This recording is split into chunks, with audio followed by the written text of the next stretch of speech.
Let's talk about all the horror movies I'm excited to watch in 2025. Let's jump into it, okay? So January 17th, we have The Wolfman. At the time of filming this, I have already seen The Wolfman because it's already out, and sadly, I was disappointed. But this one is a reimagining of the classic Universal Monsters story, but this time we're following a man named Blake. He's a husband, he's a father, and he takes his wife and kid to some part in Oregon to basically handle his father's estate, and while they're on their way, they get attacked by a Wolfman. Presence, which hits theaters January 24th. This is a Steven Soderbergh film, and it's told from the perspective of a ghost haunting a family. We've never seen this before, so I'm excited to get that perspective. It might be a little boring, but it also could be really good and intense. Companion, which hits theaters January 31st. This stars Sophie Thatcher and Jack Quaid, and the details of this movie were very mum, but before The Wolfman, I was forced to watch the previews of this movie, which I didn't want to, and the movie trailer basically tells you everything that's happening in this story. It's an interesting sci-fi horror love story between two people that it's not what you would expect. I like what they're doing with the marketing so far, and I like that it's weird. So I'm excited for this one. Hard Eyes hits theaters February 7th, and this is a slasher from Josh Rubin, and it's set on Valentine's Day, and it follows two people who are being hunted by a masked killer on Valentine's Day. I love holiday set horror, and we need more Valentine's Day set horror movies, and Josh Rubin I think is really fun. He's a unique voice in the genre, so I'm excited to see this one. The Dead Thing, which is out February 14th. This is the feature debut of Elric Kane, who is a name known in the horror space. He is one of the co-hosts of Colors in the Dark podcast, which is a podcast I love. I find out so many movies, so much information from their podcast, and this story is about a young woman lost in a series of meaningless connections who falls in love with a charismatic and sensitive man who hides a dark secret that turns her affair into a dangerous obsession. Gorge also premieres February 14th, and this stars Anya Taylor-Joy and Miles Teller. This is the latest movie from Scott Derrickson. It is heading to Apple Plus, and it follows these two characters who are basically guarding this gorge, and they fall in love, and it's about like humanity and shit. The Monkey hits theaters February 21st. This is the next movie from Osgood Perkins, who did Longlegs. It stars Theo James, and it's based on a Stephen King story. This is about two twins who find this mechanical monkey in their dad's things, and it has the power to kill people. And I think they lock it away, and then years later they find it again, and people start dying again.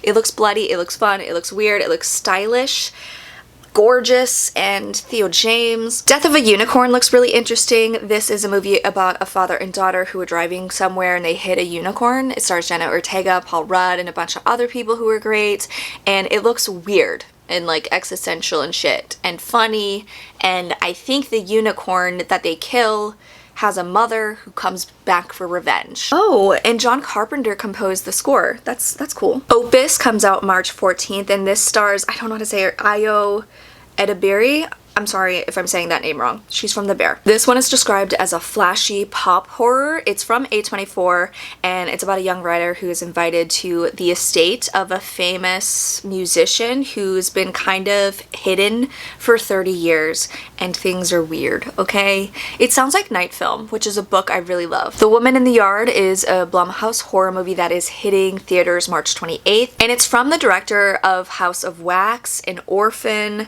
The Shallows, so he's got a good track record. He also has some misses on there, but we'll look at the good ones. Basically about a woman in the yard. She appears in the yard one day, and I think she's kind of like a bad omen, like she brings bad stuff, and she appears in this family's front yard, and I think horrible things are happening. So we don't really know much. The trailer just came out. It looks pretty interesting, and I like the director's background, so I'm excited for this, but I'm always wary about Blumhouse. Drop, which comes out April 11th, is the latest from Christopher Landon, and it's about a young mother who heads out on a date, and when she's there, she receives a text message that's basically telling her that if she doesn't do what they want, they're going to kill her kid. So it looks like it's a single location horror movie mostly, where she has to make the decision to do these horrible things for this mysterious person. She can't go to the cops in order to save her kid, and it looks intense, it looks thrilling, it looks It looks fun. Ritual, which comes out April 18th, is a religious horror movie starring Dan Stevens and Al Pacino. Follows two priests, one questioning his faith. There's always one that is questioning their faith. Always. And one reckoning with a troubled past. Also, there's always one that's reckoning with their troubled past, who must put aside their differences to save a possessed young woman through a difficult and dangerous series of exorcisms. It sounds pretty generic, but the poster looks amazing, and these two actors are amazing, so I'm hoping they'll do something different with it. Sinners comes out April 18th. Sinners is Ryan Coogler's next movie that stars Michael B. Jordan as twins, so he's playing both roles. So it's about two twin brothers who return to their hometown, and they discover that basically an evil is waiting for them. A tale as old as time. Until Dawn is coming out April 25th, and this is based on the video game of the same name, but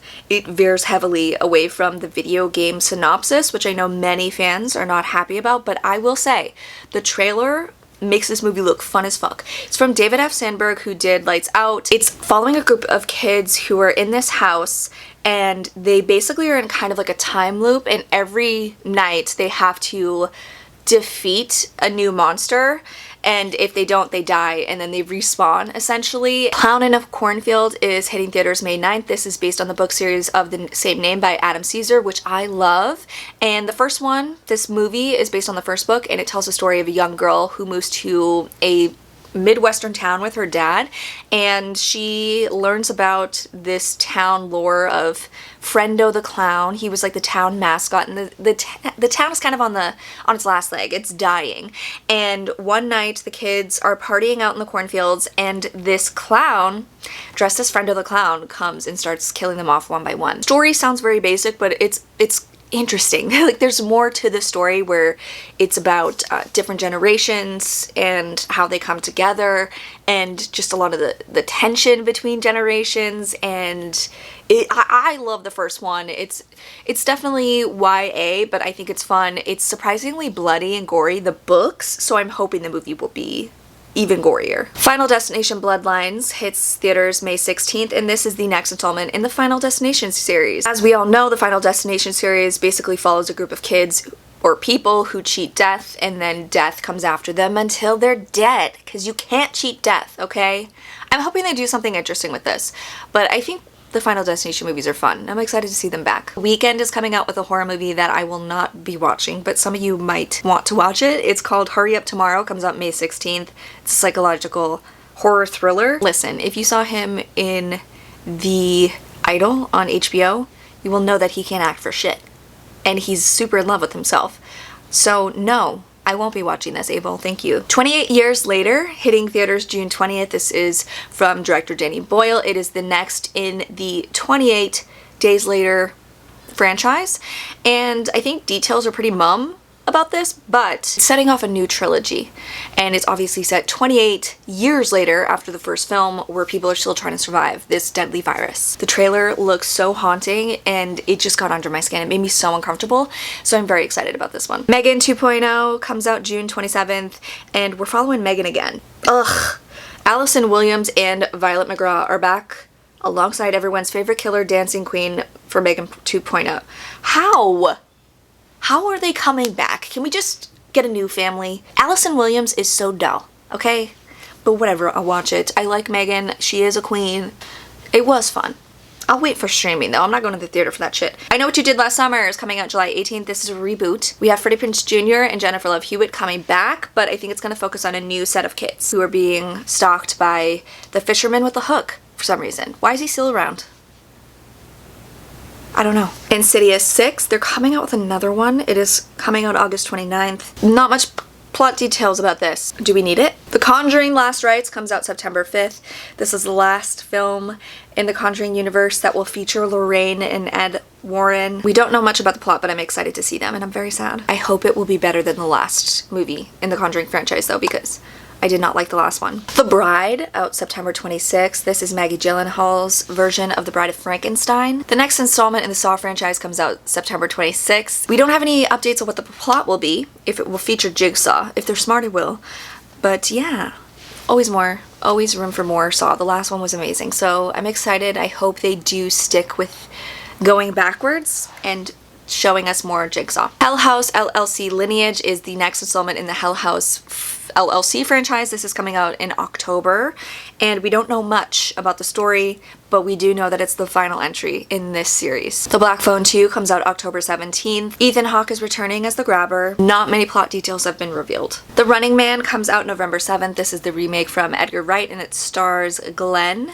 What the fuck's his name? Glenn Powell. This is based on a Stephen King story, and it's set in a futuristic world, I think. The weirdest one to me is Anaconda. It's a remake of Anaconda. It's hitting theaters Christmas Day, and it's about people dealing with the anaconda, but it's like Paul Rudd, Jack Black. It looks like it's a comedic take, which is weird. I don't know why they're doing this, but whatever. The new Fear Street movie, Prom Queen, will be hitting Netflix at some point this year. It is following this high school where the prom court starts getting killed off one by one. It has nothing to do with the other installments, but I'm always excited for Fear Street. Anything Goosebumps Fear Street R.L. Stine related. Tinsman Road is another one that I'm excited for. It's from the director of The Outwaters. I think it's a found footage horror movie. We don't have a release date or really much information about it. The plot centers on a brother who is seeking his missing sister. It's apparently a vastly different type of horror, and if you saw The Outwaters, you know it's very experimental and liminal, so I'm interested to see if he sticks to that or if this one is more straightforward. We're also getting another VHS movie. I don't know if there's a date or if it will be this year. Alpha is another one that I'm not sure if it's coming out this year. It doesn't have a release date. It's from director Julia Ducournau. I don't know how to say her name, okay? She directed Titan and fucking...